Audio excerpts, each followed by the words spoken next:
I don't understand why y'all keep doing this, man. Y'all get me excited, get me hyped up, get my adrenaline rushing every single time y'all mention or get J. Cole or Kendrick Lamar trending.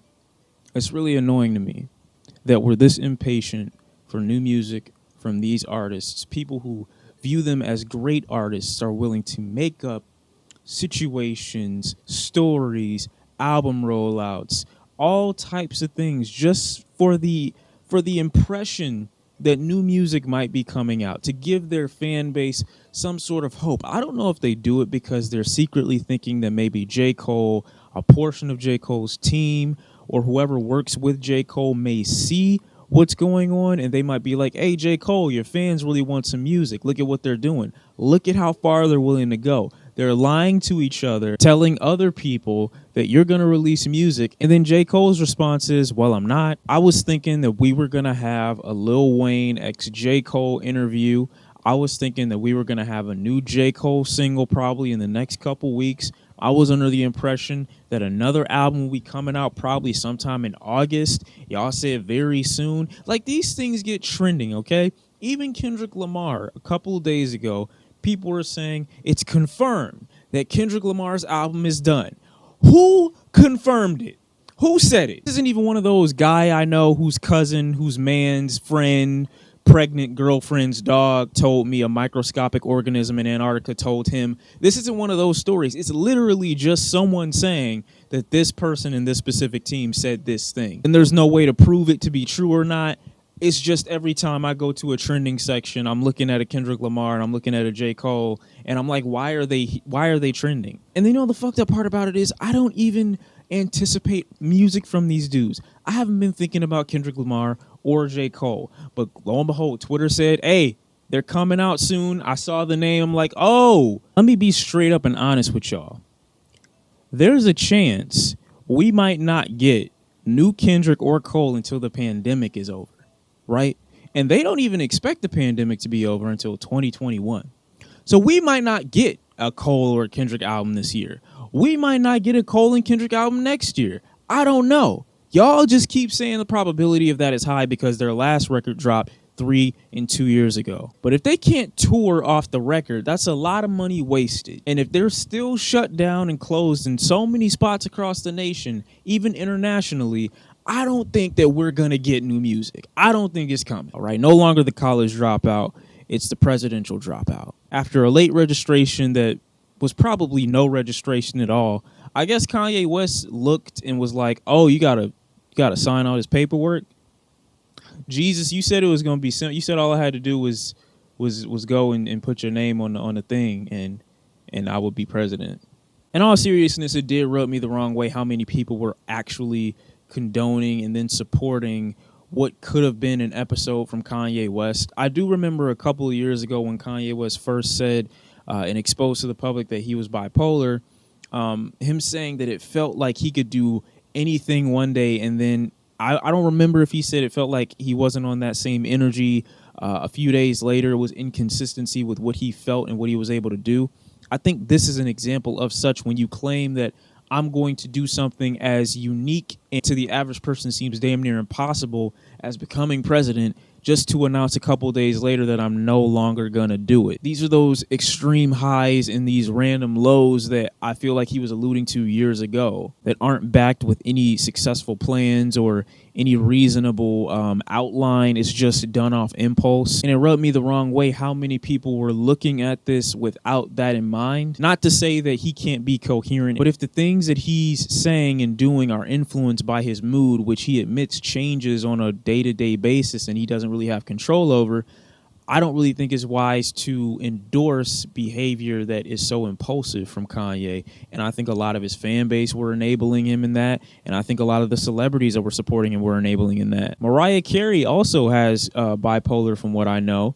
And she said that she was in denial of even really having it. And it took her a long time to actually medicate herself, take it seriously, and continue to live with it. Kanye says that he doesn't medicate himself. So my thing is, I understand the denial that comes with something like that and how you feel a little paranoid in taking any kind of pill or medication because you don't wanted to change who you are, your makeup, or your foundations, especially musically, because Kanye West lives that. But I don't like how public he is with this, and then how people get to just carelessly throw around these claims and these perceptions of Kanye as if it's going to be that easy for him to just accept the diagnosis and then just immediately fall in line. Like I said, Mariah Carey, it seemed to take her a good amount of time before she actually took it seriously. So give people that time and opportunity to deal with diagnoses without harshly condemning them for not taking medication or recommending exactly what's best for them. Now we're on to someone who doesn't take medication, I believe, Nick Cannon. And he's apparently been canceled by Viacom for his comments about the Jewish community. And when I watched the clip, I was a little floored because Nick Cannon is someone that I know to be knowledgeable about various topics. So I do value his opinion on certain things. I was a little shocked to see him going on this rant or this tangent that wasn't really supported by anything other than bias. My issue with what Nick Cannon was saying isn't necessarily that I feel like his heart was in the wrong place. I don't believe Nick Cannon to be a racist, but I do believe that what he was saying was kind of ignorant. He starts talking about melanated people, black people for the most part, and saying that we have more compassion and soul built into us based off of the pigment of our skin. Now, to say something like this, you would expect someone to have some type of scientific proof or evidence of something like that, right? But the bigger issue that I have with that statement is that when you say things like that and then you at the same time say, well, white people have these traits, these characteristics based off the lack of pigment in their skin, the lack of melanin, you give justification for the same racial acts that they may commit against you that you march for. Like Nick Cannon was out for the protest for George Floyd. My thing is, if you're going to say that the reason that they are predisposed to this behavior is because of their lack of pigment, you're also victimizing them to their lack of pigment by saying that they can't help their impulses when racism and prejudice is an ideological thing. It's not something that you're predisposed to based off of how you were born. It's based off of how you were raised, what's put into your mental, not what's put into your pigment. So if you say that they can't help it, it's like, why are you marching in the first place? Why are you fighting this fight in the first place? At the same time, you're putting black people on this unrealistic pedestal as if we're supposed to be more compassionate because we have more compassion. My thing is, if you're going to say we have more compassion, the world would expect us to be more forgiving, more understanding, and more quote unquote reasonable.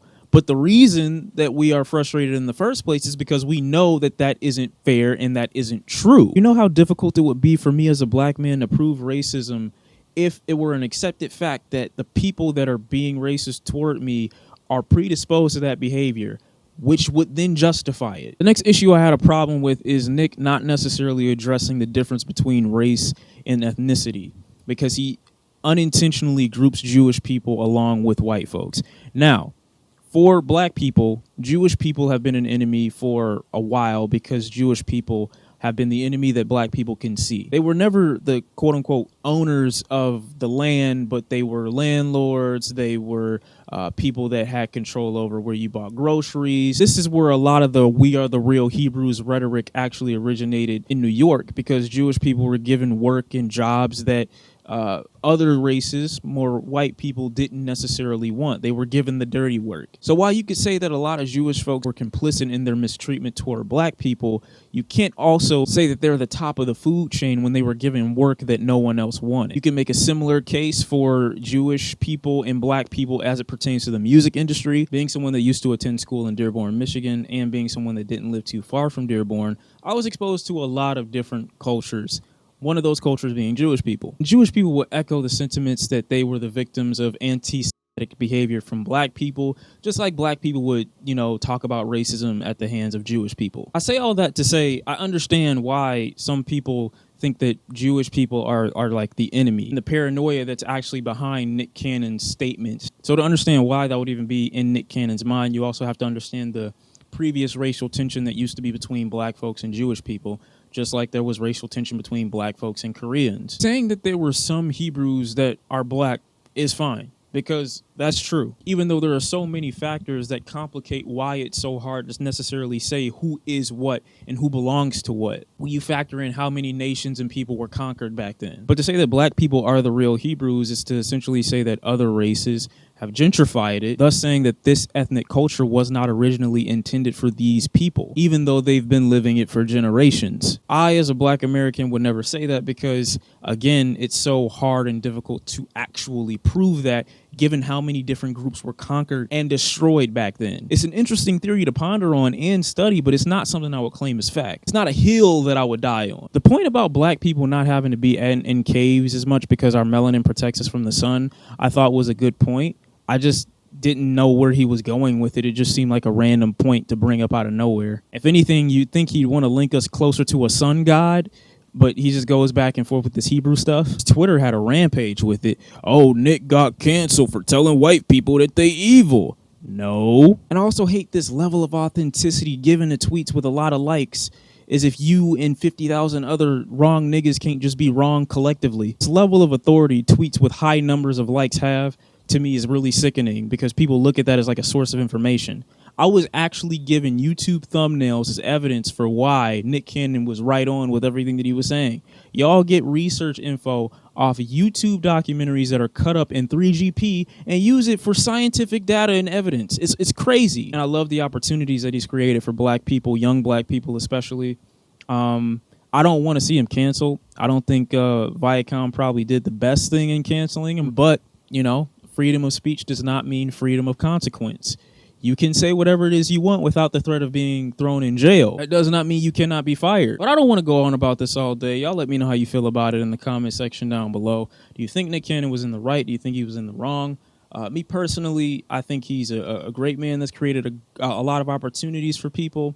But at the same time, you got to think about what you say a little deeper or a little longer before you just casually throw it out. I hope he gets a platform somewhere else because I think he does way more good than harm. So that's how I feel about it. And I'll see y'all next time. This has been the Wrap It Up episode. I don't know. And peace.